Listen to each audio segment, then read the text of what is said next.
Hello everyone, welcome to FPL Without Borders. I'm your host Arsalan and this is our ultimate wildcard masterclass for 2025-26 season. In the next few minutes, I'll show you what has changed in this year in terms of FPL rules and how they impact wildcards, when to hit your wildcard, how to combine your wildcard with other chips, how price changes work and how you can actually make profit during your wildcard, and how to avoid losses as well because price change rules aren't that straightforward, and the common mistakes to avoid on your wildcard so that you can basically wildcard with confidence. So let's get into it. By the way, if you're new around here, we do weekly game week reviews, chip strategy, and long-term guide. A like on this video would be massively appreciated and it wouldn't cost you anything. So thank you for that. So first of all, what's new this season and why wildcard strategy potentially changes because of that? So first of all, you must already be aware of this, but there are now two chip cycles, not just two wildcards, but you also get two free hits, two triple captains, and bench boost twice. One set is in the first half of the season, so the first 18 weeks, and then next one is the next 18 weeks. So basically, in the next 38, so 38 weeks, so 19 and 19. Number two, their defensive contributions, brand new set of points that FPL has introduced. So there's a new baseline points for defenders and some midfielders for key defensive actions such as blocks or tackles, worth up to 2 points maximum per match per player. Number three, which is I think less important, is assists have been simplified, clearer rules, so more borderline or edge cases of assist. The players would get an assist. It's easier to get assist basically. It's small, but it helps basically for creators. Number four, there's a lot of changes that happen in BPS. So BPS basically is bonus point system. The bonus point system has changed. A lot of changes we'll discuss in the next slide actually, and how it impacts the players you try to pick. And lastly, AFCON, which would mean in game week 16 you get 5 extra free transfers, which would help with planning, which is basically a mini wildcard. So it does impact your wildcard and your chip strategy in general. So we'll briefly discuss. So that's what changed. Let's make let's try to understand the bonus point system changes and how they change from old to new. So number one, goalkeeper saves. Previously, it used to be plus 2 BPS per save from anywhere. The new rule basically is you get 3 BPS for a save inside the box and 2 BPS for a save outside the box. So that's number one that has changed. Penalty save still remains the same because it still accounts for 11 points. So instead of 9 plus 2, it's basically 8 plus 3 now. Number two is goal line clearances. Although this is a rare incident in the game, but if it happens, it boosts 9 bonus points. It used to be 3 bonus points per goal line clearance. So that's a big one, although it's a rare event. Number three are penalty goals scored. So initially, the old system basically was forwards. If they score a penalty, they get 24 BPS. If mid scores a penalty, they get 18 BPS. And if a defender scores a penalty, they get 12 BPS. The new system basically simplifies it. Anyone who scores a penalty get a 12 BPS. So in case of strikers, it reduces their BPS chances basically. And lastly, tackles. So the old system was on the basis of successful tackles. A player could get plus 2 BPS. A successful tackle is number of tackles won minus number of tackles lost. So that would make them get them 2 BPS per tackle one. Um, but the new system is you get 2 BPS per tackle one. So it's not net, it's basically the number of tackles won. You don't look at tackles lost. That's the basic thing. So just the takeaway from this slide of BPS is the bonus points tilt towards in-box short stopping keepers, last disc defenders, penalty takers in general, and consistent tackle winners. So that's that.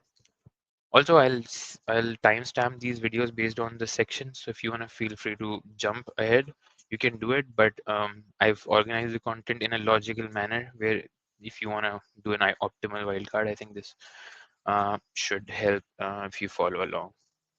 Number four, the next slide basically is Some of the must-know facts about the wildcard, like you cannot do a wildcard before without knowing these basic things. So number one, wildcard is basically unlimited transfers that game week. Changes are permanent, unlike a free hit. You get two wildcards, one per half of the season. We've discussed that. So first half of the season must be used before game week 19 deadline, and second half would be game week 20 onwards till game week 38. So 19 weeks, 19 weeks. You can activate the wildcard on the transfers page. Once it's active, you cannot cancel it. Like that's an important one.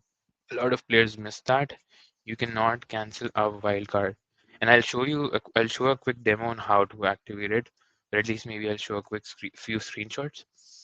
One important thing to notice is you can bank your free transfers. So even if you have, so let's say you have three free transfers and you're contemplating, oh, whether should I wear a wildcard or not. We'll also discuss, by the way, when to wildcard. But let's say you have three free transfers. You're contemplating whether to use free transfers or use your wildcard. You can use your wildcard and you will still have your free transfers. This did not used to be the case, but the new rules from last season are that you can bank up to five, which I think is a huge benefit. So yeah, and you can't use your wildcard in game week one. That's pretty self-explanatory, as everyone in game week one already has unlimited transfers. I unfortunately cannot demo exactly how to play a wildcard because I have played my wildcard for the season, so I can't do that on my account. But basically, what will happen is you go to your team, you try to make one free transfer or any number of free transfers, and when you're on the finalize, like the final screen before the transfers are confirmed, you will see a button which says play wildcard. So you can play a wildcard there. Another thing to know is even if you made 15, I don't know, like five transfers before you click play wildcard. So let's say you made your transfer already and then you decide to hit wildcard later. All of those transfers will obviously come under the wildcard. Like you won't have to pay -4 or -8 for that. So you can decide to make your transfers first and play press the wildcard button later on. It doesn't matter. Whenever you press the wildcard button in the week, all the transfers that week are considered in your wildcard. So that's one important thing to know. The next favorite topic for me, at least, is when should you wildcard? I think this is the biggest question when it comes to wildcard. Wildcard, in my opinion, is the most important chip in the game. Like free hit, triple captain, bench boost, I don't think are as important as a wildcard. Wildcard, again, should not be treated as a band-aid to your team. Wildcard is for structural resets. I will keep repeating this. It is for structural resets. So let's discuss when should you wildcard. In my opinion, there are three triggers. So if any of these three triggers happen for you and your team, go for it, is my opinion. So let's say number one. Number one, first trigger is data. So after 5 to 8 game weeks, underlying numbers start to settle. So for example, your game weeks then, we have data about XG and expected assists and expected minutes of players, the new players that team spot. We have a general idea on who's gonna be a starter, who's gonna have 90 nailed minutes, who's gonna have 60 minutes. Um, so if you feel that if you feel that the players you want are consistently putting in better XG numbers or XA numbers or better in terms of minutes compared to the players you have, I think that is one trigger for a wildcard. So understand the data of the players you have and understand the data of the players you need. If there's a big difference between in the number of minutes, let's say for example you went with Dorgu in your game week one team, and now you realize that oh Dorgu is probably not the first pick, and Dalo is the first pick for Manchester United. That means you've gotten new data about expected minutes for Dorgu. So if based on this data that you have, that's a trigger for you in case there's a difference between what you want and what you have. That's number one, data trigger. Number two, fixtures.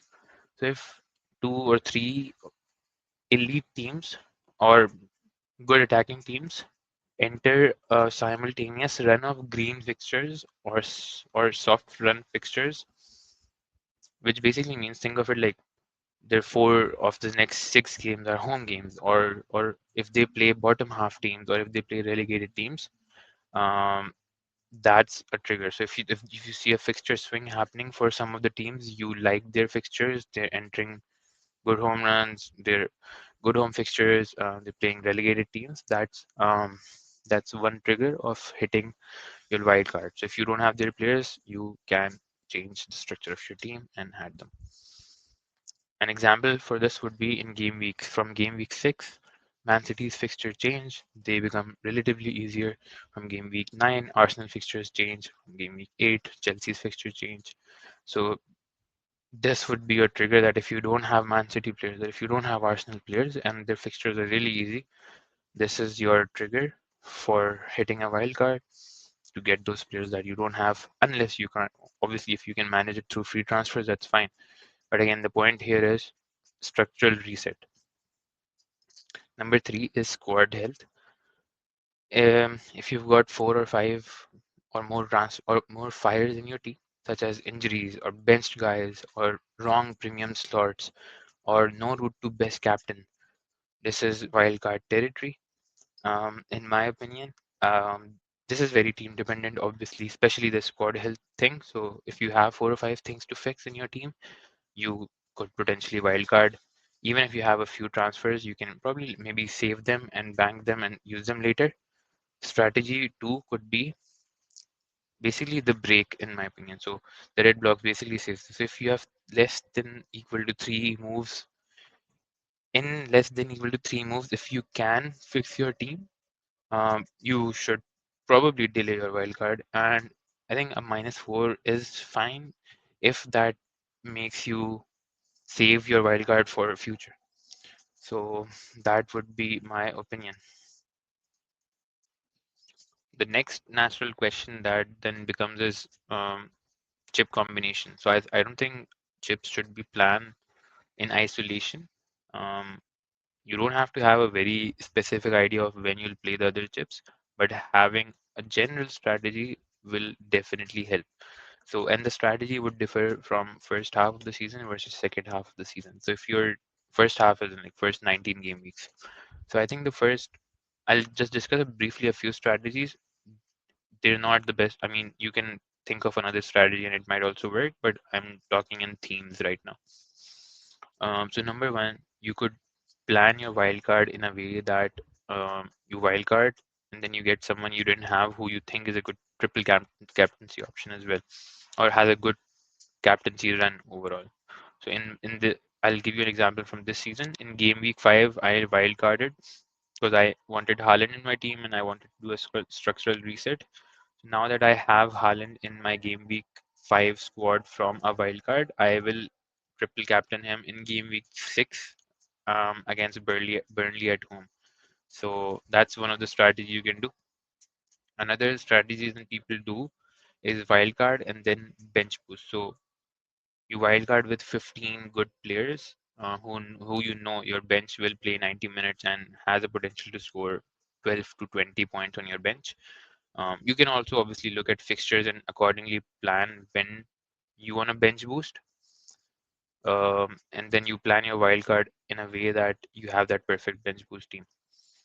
And after you play bench boost, you can downgrade your bench players and then save money and upgrade your starting 11. That's another strategy. One more strategy I think which is probably more sound this season is you dead end your team to a bench boost team. So for example, you know that Salah's form is a bit dipped. His fixtures in the next two are not great.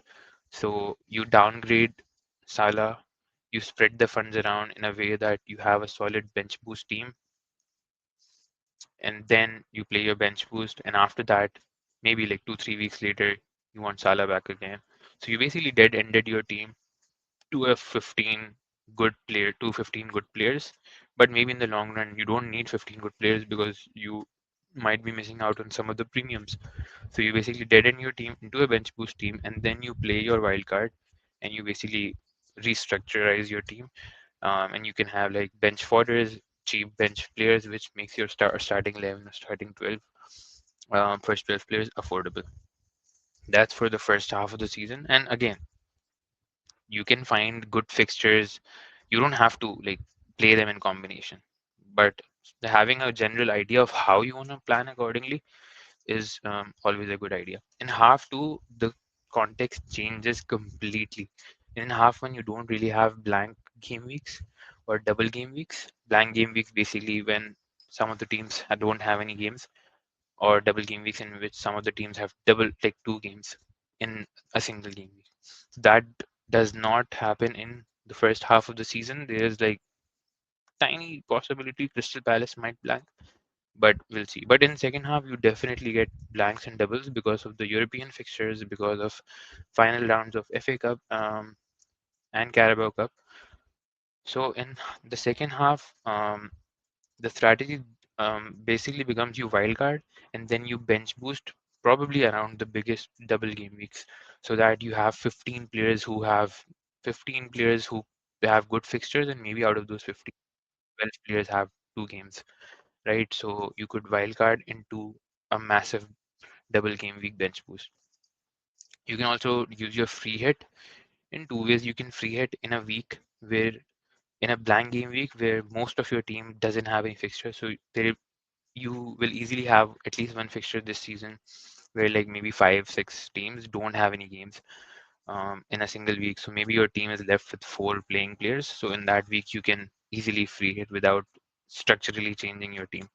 Or you could also free hit in a big double game week where you think that the players you would have on a free hit, most teams won't have, and you see a big upside. So you can also free hit in a big double game week.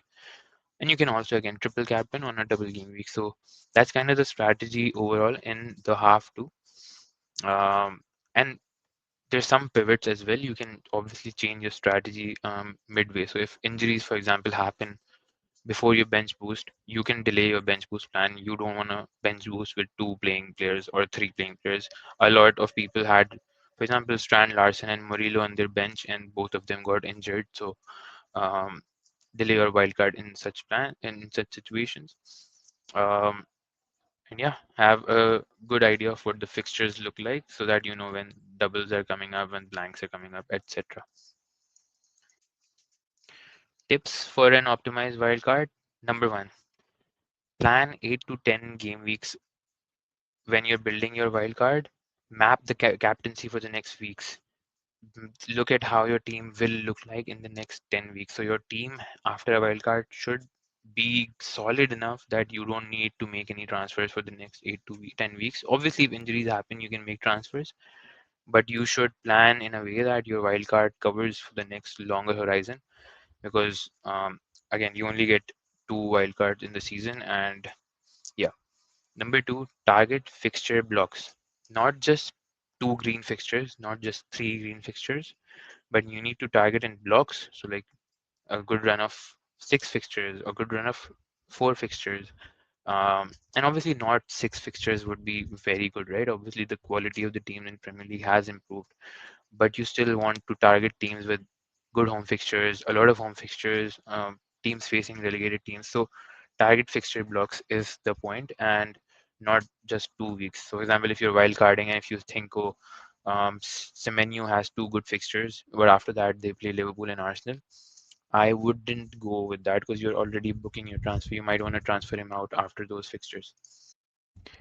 Number three is balance premium with enablers. So your strong first 11 stays strong and your bench actually plays. There are plenty of good options on 4.0 and 4.5 million price bracket this season in your defense, and in midfield as well. You have a lot of 5.0 options. You even have a few options for 4.3. You have a attacker as well.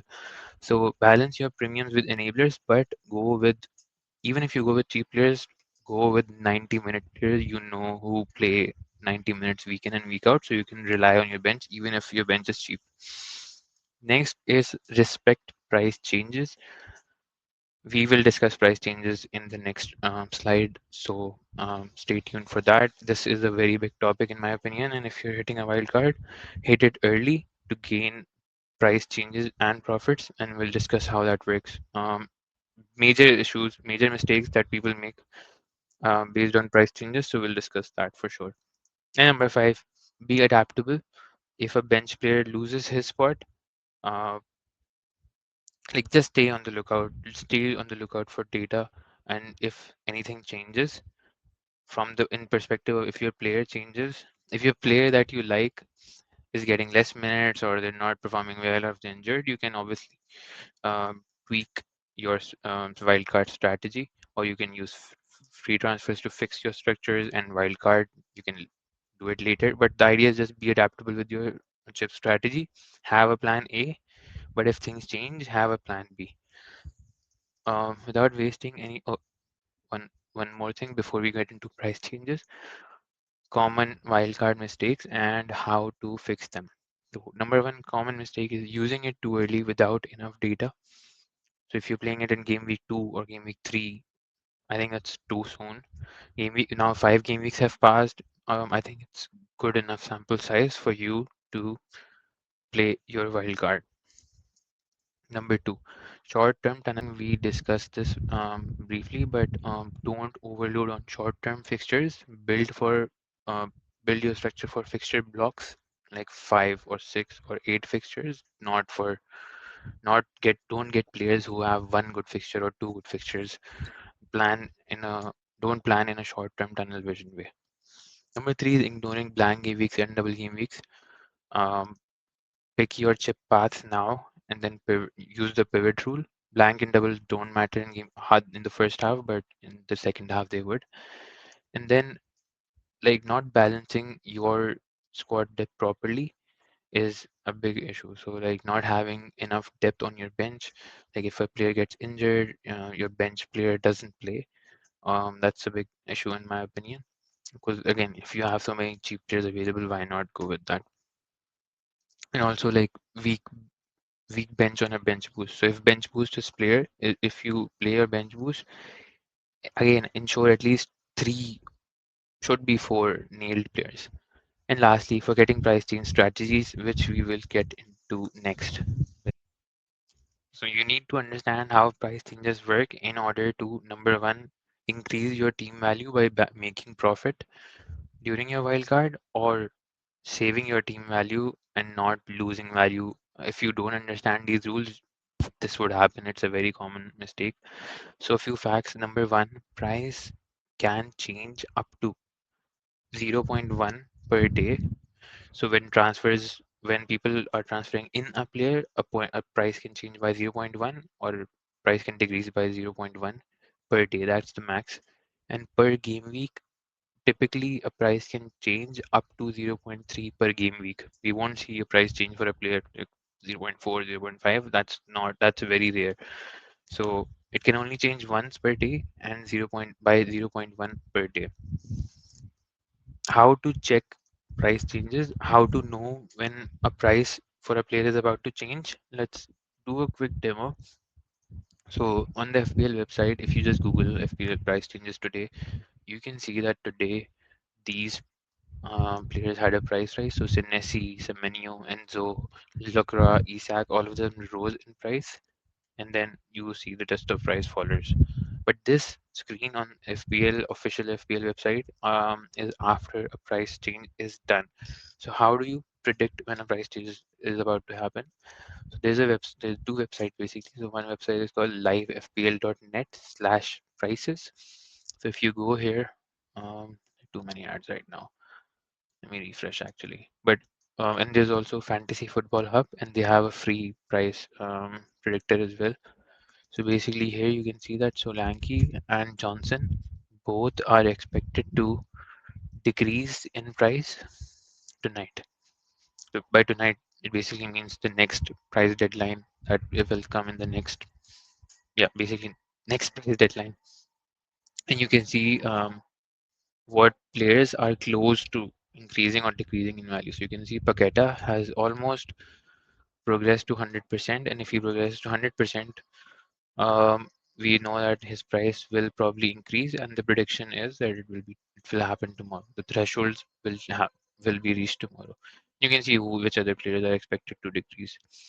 There's also this live FPL price predictor, which is predicting Donnarumma and Raya both to increase in price tonight. And then you can also see again Paqueta, Zubimendi, all of these players are also expected to increase in price, but maybe in 2 days, 2, 3 days. And if you scroll down, this is like a summary view. So these are the predicted falls tonight. Um, and these players are projected to reach the target for a price rise. They haven't reached the target for a price rise yet. So this is how you would check for price rises and price falls. So let's start by understanding how to make profit and when will you not make profit. So this table in the middle is what I want to show you. Um, so starting off with the fact that you only bank half a rise rounded down to the nearest zero point 0.1. You only bank half the rise rounded down to the nearest 0.1, and we'll see what it means. So you bought a player for 5.0. The current price of that player is 5.1. So theoretically, you would think that if you sell this player at current price, you will make a 0.5, 0.1 profit. I don't know if this is visible actually. Let me make it bigger. A player at 5.0, if you buy a player at 5.0 and if the current price is 5.1, and if you sell the player, you will not make any profit. Why? Because the sell price of that player is not 5.1, it's still 5.0. The sell price of a player increases only by zero point 0.1 if the price has risen by 0.2. So again, I'll repeat it, you only bank half of the rise. So whatever profit you make, you basically have to divide it by 0.2 and multiply it by 0.1. So basically if the current price was 5.2, if you sell them, if they sell the player, then you would make 0.1. And let's say in this scenario, you bought a player for 5.2, 5.0, your current price is 5.2, and if you sell the player, the sell price will be 5.1. So you make a 0.1 profit. In the third case, if your buy price is 5.0, if your current price is 5.3, so theoretically you've made a zero point 0.3 profit, but no, you basically your sell price will be 0.1 because it's half the rise rounded down to the nearest 0.1.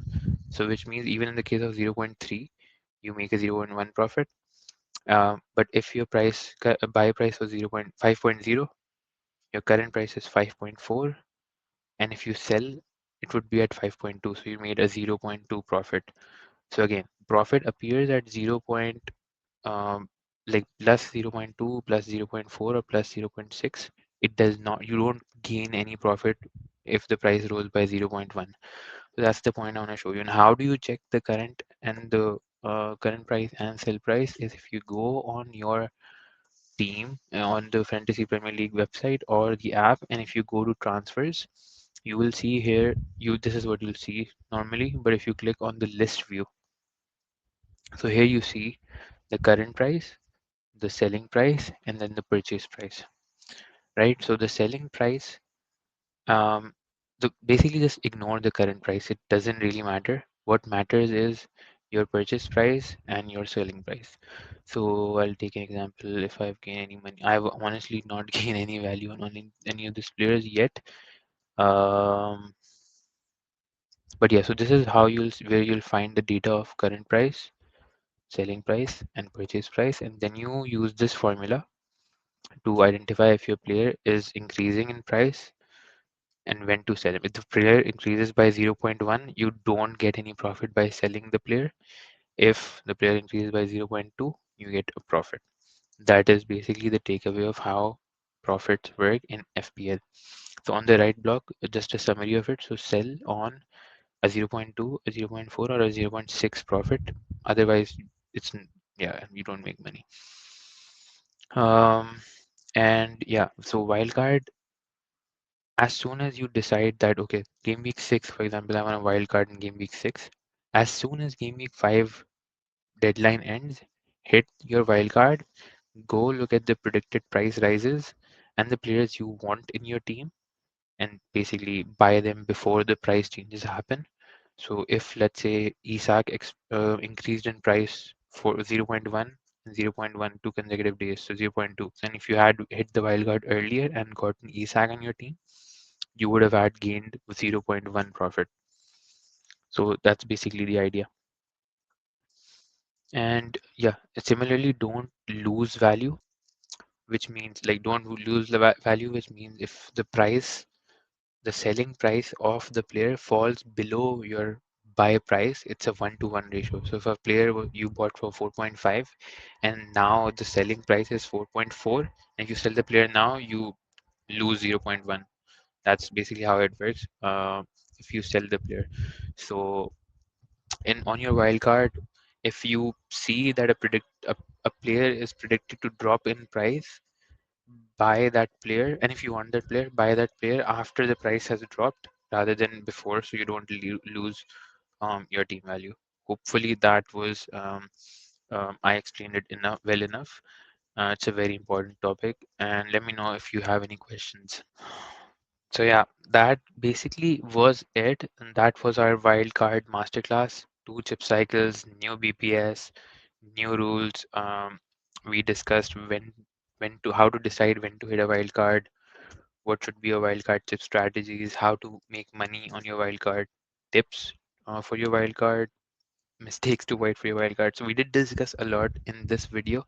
So yeah, for if you like this video, if you found it helpful, like it, subscribe it, and I would appreciate it. Our target for this season is 100 subscribers, which is very small, but we do put like plenty of time making this content. And for deep dives and examples, watch our other chip guides and strategy videos as well. And we also do weekly game week previews as well as video after a game week to discuss what we learned from it. That was it. Hope you liked it and see you all in the next video.